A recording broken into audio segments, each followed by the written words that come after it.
애 태어났는데 이름도 없이 그냥 애 키우고 있습니다. 이름 자체가 중요하다기보다는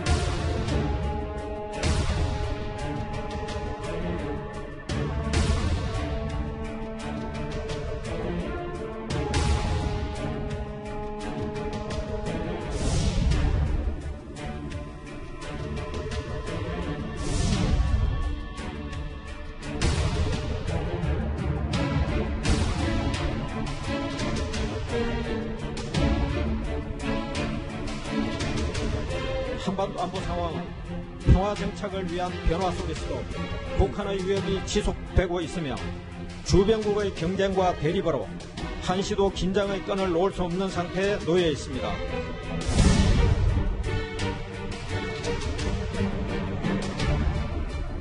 제가 언제 북한을 위하는 그런 얘기를 했습니까? 그 느끼신 거는 아주 잘못된 겁니다.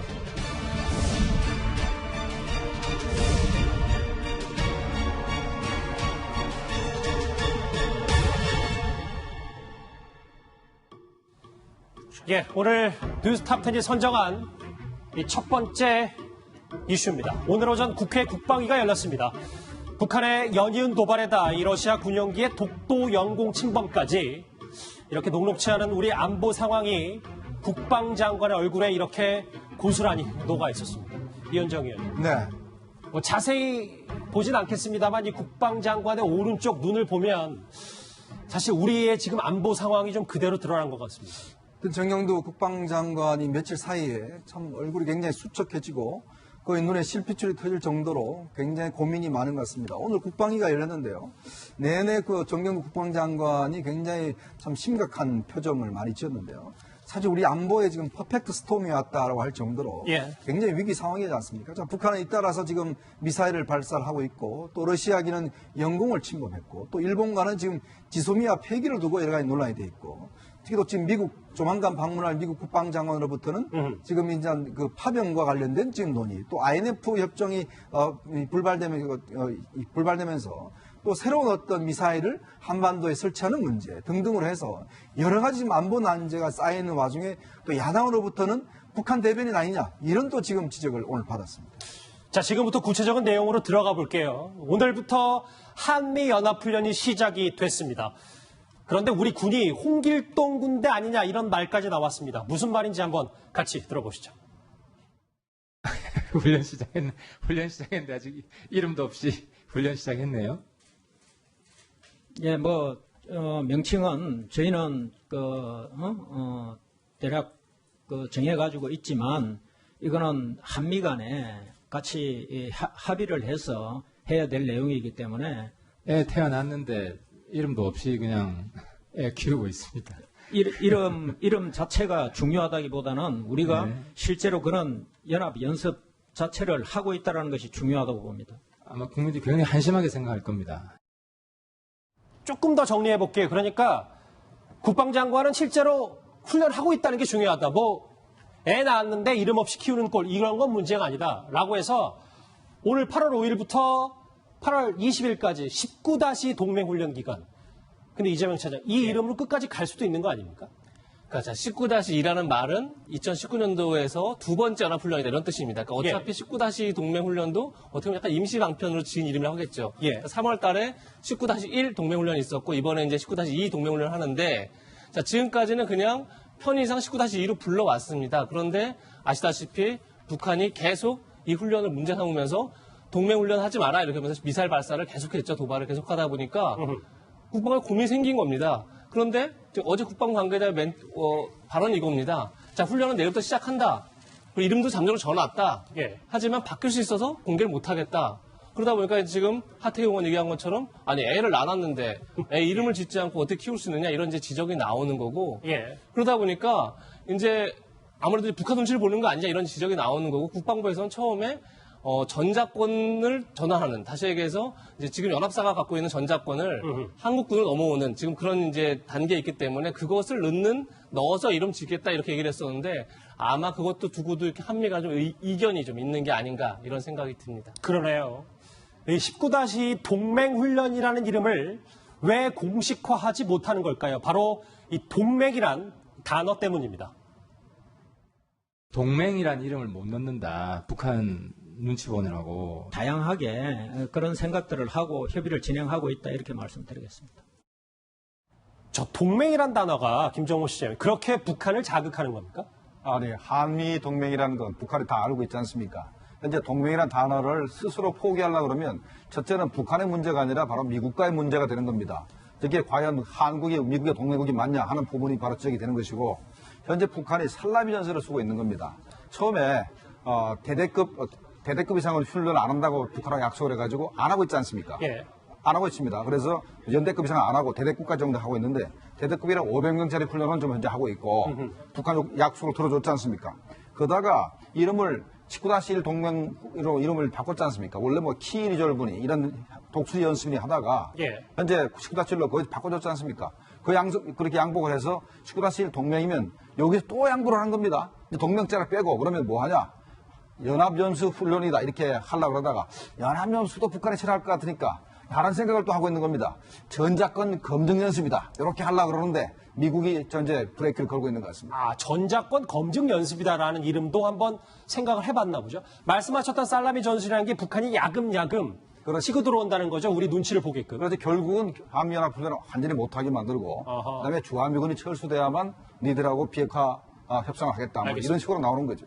자, 북한은 최근 미사일을 쏘아 올리면서 한미 연합훈련을 진행한다면 파국을 맞을 것이다. 이렇게 경고했었습니다. 남조선 당국자들이 세상 사람들 앞에서는 평화의 악수를 연출하며 공동선언이나 합의서 같은 문건을 만지작거리고 뒤돌아 앉아서는 최신 공격형 무기 반입과 합동무사 연습 강행과 같은 이상한 짓을 하는 이중적 행태를 보이고 있다고 하시면서 아무리 비위가 거슬려도 남조선 당국자는 오늘의 평양발 경고를 무시해버리는 실수를 범하지 말아야 할 것입니다. 이게 평양발 경고라는 말은 참 아직도 눈에 띄어서요. 네. 자, 그렇다면 과연 우리가 이름도 못 붙일 만큼 북한을 자극하는 훈련인지 저희가 좀 꼼꼼히 따져볼 필요가 있습니다. 화면 같이 보실까요? 김정모 실장님. 아까부터 일정은 확인했는데 구체적인 내용은 이러네. 북한군 이상동향 상정훈련, 기습침투 무력 군사 충돌훈련, 퇴각하는 적 추적, 거점 장악훈련. 그런데 이 한미연합훈련의 수위가 예전처럼 휴전선 이북을 밀고 올라가는 훈련, 이런 건 다 빠진 거 아닙니까? 빠졌습니다. 19-1 동맹 훈련도 금년 3월달에 했는데 북한군이 전면 남침해서 이 북한군 부대가 우리 대개보면 한 100km까지 쳐들어오거든가 아니면 서울 북방에서 이제 제어를 한 다음에 군을 이제 휴전선까지 다시 격퇴하고 그다음에 옛날에는 이게 전부 다 평양까지 진격해가지고 북한을 수복하는 그런 훈련까지 했었습니다. 평양 수복 가상훈련이요? 그렇죠. 가상훈련 했었는데 금년 1월부터는 그걸 다 없애고 일단은 북한이 전면 남침했는데 그걸 밀어붙여서 휴전선까지 가는 것까지만 훈련을 한다고 하는데 이번에도 그렇게 할 가능성이 있습니다. 아마도 수복하는 북한으로는 진격 안 한다고 생각하는 것 같은데 만약에 생각을 해보세요. 북한이 전면 남침해가지고 우리가 밀렸다. 그러면 한 원주까지 밀렸다. 그 다시 반격을 했다. 그럼 사상자가 얼마나 났겠습니까? 그럼 얻어맞고 가만히 있고 휴전선까지만 간다면 북한이 남침 안 하겠습니까? 좀 얻어맞는다는 거는 순화로 좀 해볼게요. 왜냐하면 말씀하셨던 것처럼 휴전선을 수복하는 휴전선 이북으로 하는 가상훈련조차 안 하면 우리가 갖고 있거나 미국이 갖고 있는 최신 전략자산도 이번 훈련에 투입이 하나도 안 되는 거네요. 그러니까 컴퓨터 시뮬레이션 훈련이고 전략자산은 하나도 들어오지 않습니다. 이게 도상훈련이 되겠습니다. 도상훈련. 한미연합훈련의 수위가 좀 다소 많이 약한 건 분명해 보이는데요. 그런데 오늘 이 정경두 국방장관의 발언 가운데 주목받은 부분이 또 하나 있습니다. 군 당국은 북한이 쏜 게 여전히 신형 탄도미사일이라는 건데요. 같이 한번 그 목소리 들어보시죠. 5월 달에 쏘았다는 북한의 발사체 아직도 탄도미사일이라고 말을 못합니까?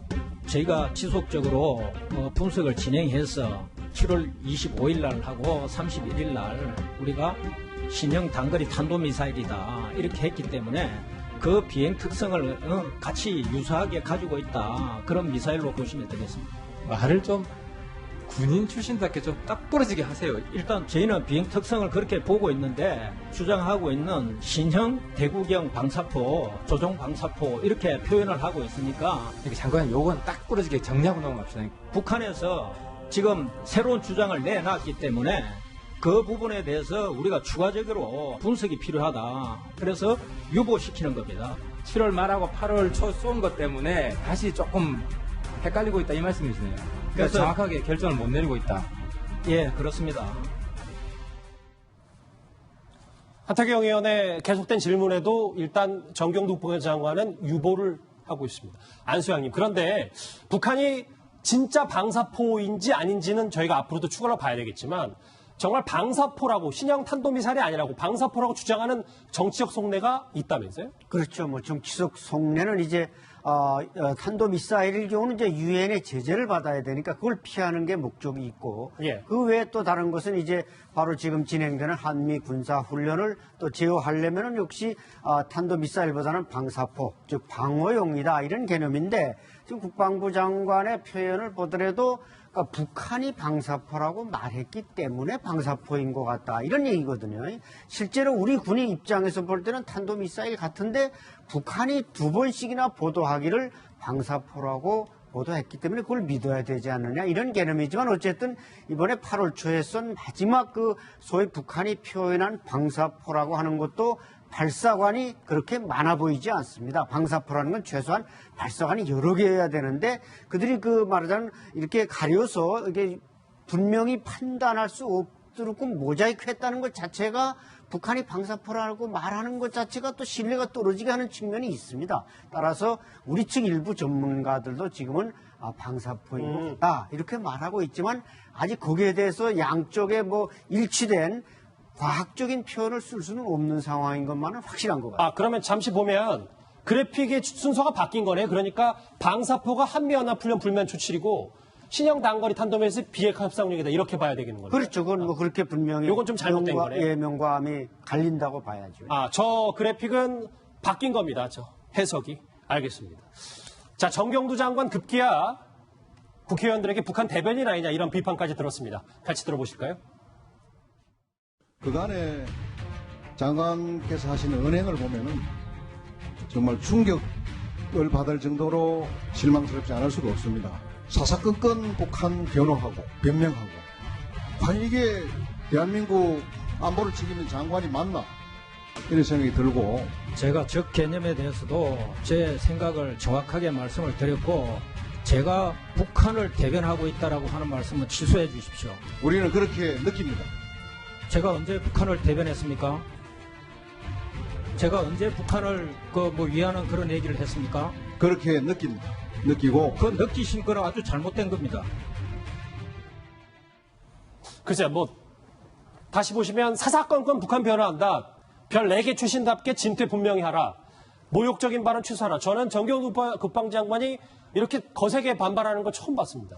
그러니까 아마 정경두 장관도 오늘 이제 박명호 의원, 지금 한국당의 사무총장을 맡고 있죠.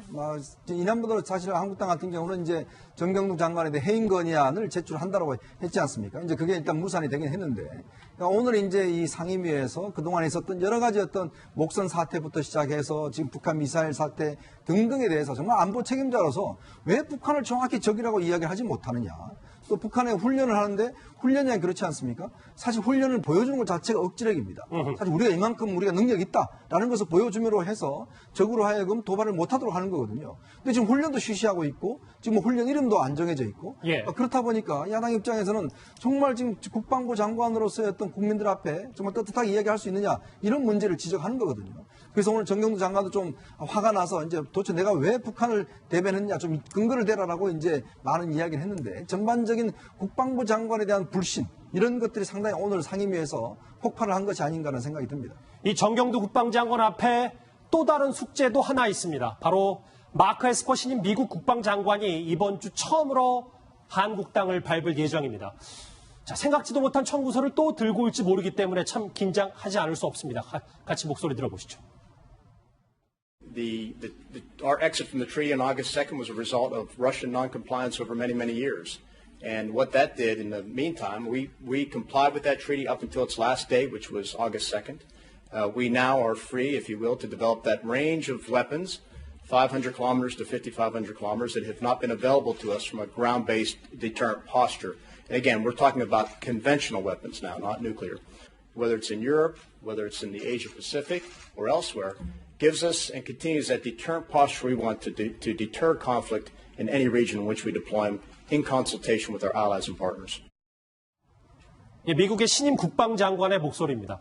지난주에 저희가 미국이 방위비 협상에서 6조까지 올릴 수 있다라는 얘기도 했는데 또 다른 청구서가 올지도 모른다. 중거리 미사일을 아시아에 배치하고 싶다. 이거 우리가 좀 받아들일 수 있는 문제입니까? 김정모 씨. 당분간은 받아들이기 힘들 겁니다. 그리고 현재 미국이 우리나라에 배치해서 중국이나 러시아를 견제할 만한 미사일이 없습니다.